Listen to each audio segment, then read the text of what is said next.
right. Good evening, everyone, and welcome to day one of the 5 Day Forgiveness Challenge. I am so excited about this. This was something that kind of popped into my head a few weeks ago as I'm thinking about Valentine's Day, as I'm thinking about some of the conversations I'm having with people around forgiveness and relationships and being single and being happily married or in some cases unhappily married. We find some challenges there. So I thought, why not spend 5 days? So I'm going to take hopefully just 10 minutes tonight at the most to talk about some of the things that I believe if we can overcome them, we will absolutely live a life of fulfillment and forgiveness. And the whole purpose of this is to give you some tools to walk away that give you an opportunity to be happy once again. I want you to let it go. I want you to move on. I want you to find that inner peace as Kung Fu Panda 3 talked about this weekend.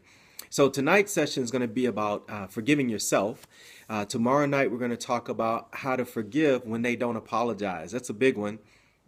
We also are going to talk Wednesday night about truly letting go. I have this theory that it is possible to forgive and forget. Many people don't believe that, but it is truly possible to forgive and forget, and I'll tell you how. Thursday night, the question is, do you really need to be forgiven?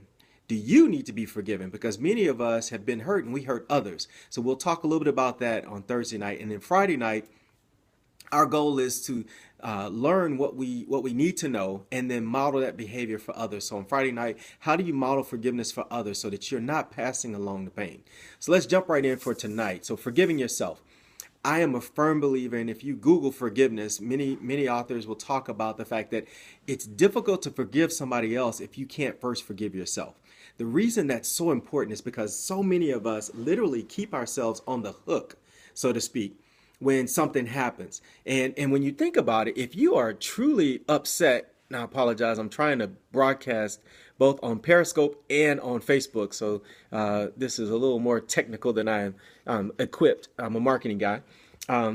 That's better. So when you think about it, how can you forgive somebody, or better yet, what happens when you don't forgive somebody? So really the onus is about your healing. The real key to forgiveness is that you get to heal, you get to grow, you get to move on, you get to have healthy relationships in the end.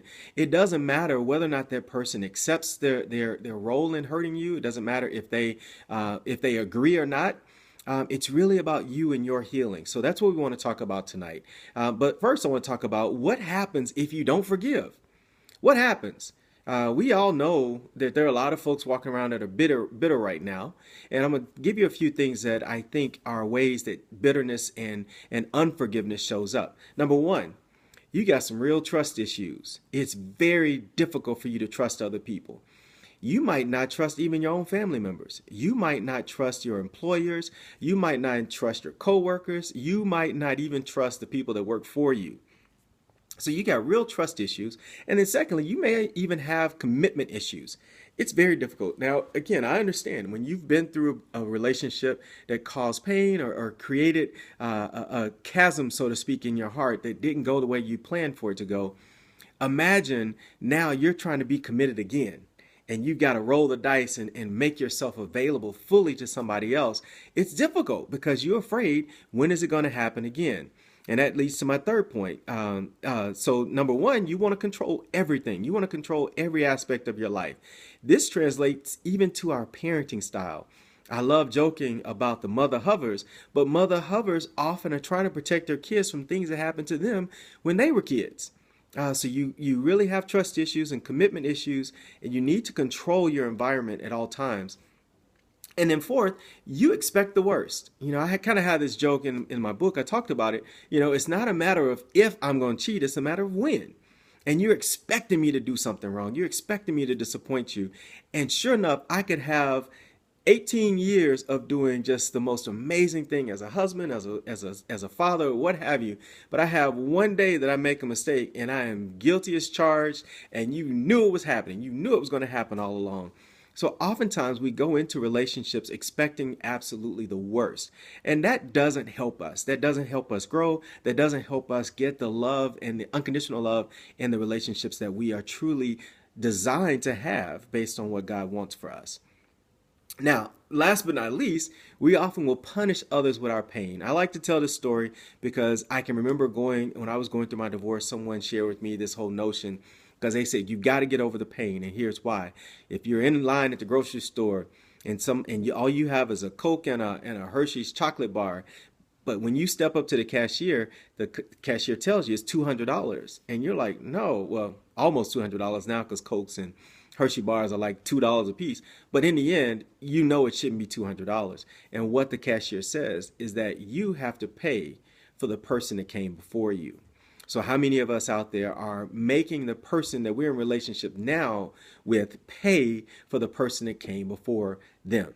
So your goal is not to punish others for the pain. Your goal is to live happy, to live free. And if you carry that anger and bitterness around with you, it's going to root and it manifests itself in health issues and in your inability to keep a job. You name it, it's going to happen. So let's talk tonight about how do you forgive yourself. First and foremost, you got to understand it's not your fault. Things happen to people all the time. It was not your fault that this person did this to you.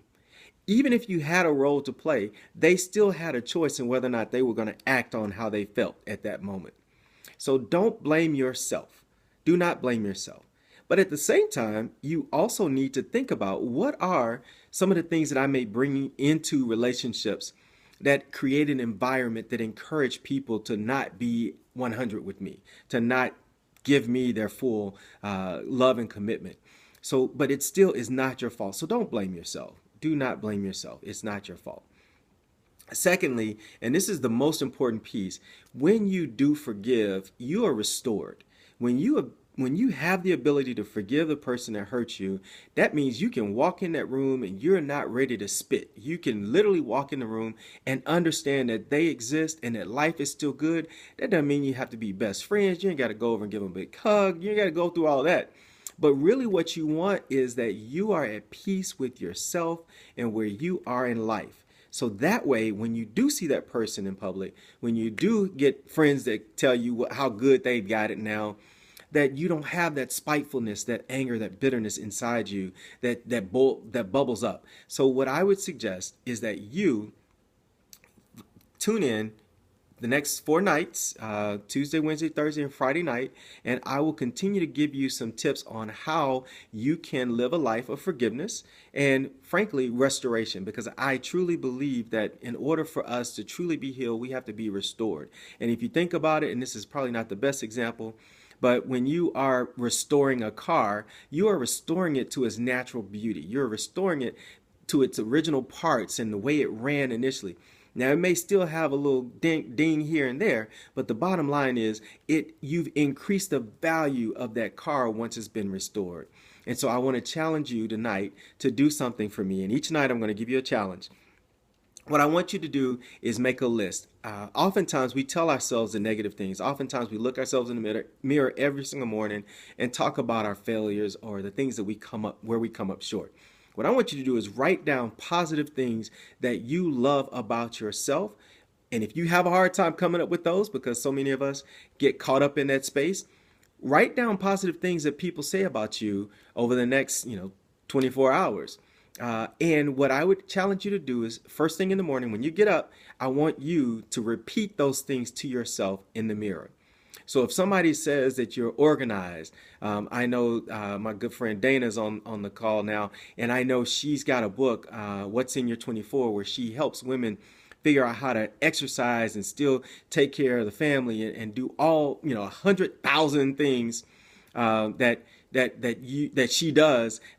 But she, in order to do that, has to be very organized. So if that's something that's a quality that people point out in you, write that down and say that to yourself, because you become and you believe what you tell yourself on a daily basis. So I want you to do that for me, and I'd love for you to share it with me. Send me a direct message on either Facebook, Instagram, or Twitter. And let me know if you've written your list. I want proof. Don't tell me you wrote it. I want to see a copy of it. I won't broadcast it. I won't call you out on it, but I would like to see that you actually did take the first challenge. So tonight, forgive yourself. and make sure that you make your list of positive things that you want to tell yourself every day. And we're going to tell ourselves these things every single day this week and see if we can be restored and transformed. So I want to thank you for tuning in. Tomorrow night, as I said, the topic will be how to forgive when they don't apologize. How to forgive when they don't apologize. Thank you so much. Please share this and make sure that you bring others tomorrow night. Every night at 8 o'clock, we'll be broadcasting both on Periscope and on Facebook Live, as long as my technology works for me. Thank you. Be blessed, and I'll talk to you tomorrow night.